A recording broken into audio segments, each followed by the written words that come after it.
আর এই হচ্ছে আমাদের খাঁটি গুঁড়ো মশলা, কোনো কেমিক্যাল এখানে যুক্ত নেই, রঙও মেশানো নেই। আজকে হলুদ পিসাইয়ের তৃতীয় দিন হলেও কিন্তু এর মাঝখানে দুটো দিন গ্যাপ হয়েছে, মানে দুটো দিন আমি ভালো করে হলুদকে শুকিয়ে, এখন হলুদ আমাদের শুকিয়ে কিন্তু চলে এসছে আবার দোকানে। এই হলুদ বস্তা থেকে এখন ঢালবো, আর এটাকে ঢেলে এখন ভালো করে একটু চেকিং করে নেবো যে সব ঠিকঠাক আছে কিনা, এর মধ্যে কিছু মিশে আছে কিনা। এই দেখো আমাদের এরকম কিছু থাকে, এগুলোকে উঠিয়ে ফেলে দিতে হয়, তাহলে হলুদটা একদম পিওর খাঁটি আমরা বানাতে পারবো।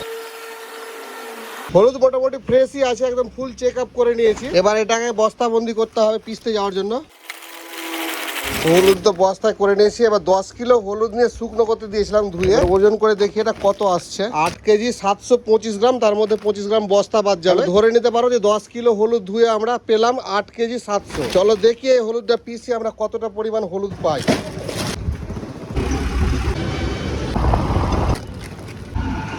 পেশাই করা হলুদ নিয়ে চলে এসেছি, এবার এটাকে চালতে হবে। আর তার আগে এটাকে গামলায় ঢেলে নিই, তারপরে তখন চালবো। এই হচ্ছে আমাদের গুঁড়ো হলুদ।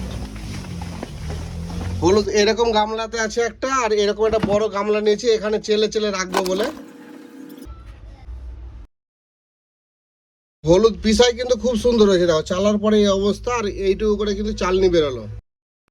হলুদ চালার কাজ কমপ্লিট হয়ে গিয়েছে, হলুদ চেলে এখানে নিয়ে চলে এসেছি। এতগুলো হলুদ চেলে আমার চালনি বেরোলো এইটুকু, পেশাই কিন্তু বেশ ভালোই হয়েছে। আর এই হচ্ছে আমাদের খাঁটি গুঁড়ো মশলা, কোনো কেমিক্যাল এখানে যুক্ত নেই, রঙও মেশানো নেই। চলো এটাকে এবার ওজন করে দেখি 10 কিলো হলুদ পিসি আমি কতটা হলুদ পেলাম। এখানে গামলা সহ ওজন আসছে আমার 8 কেজি 686 গ্রাম।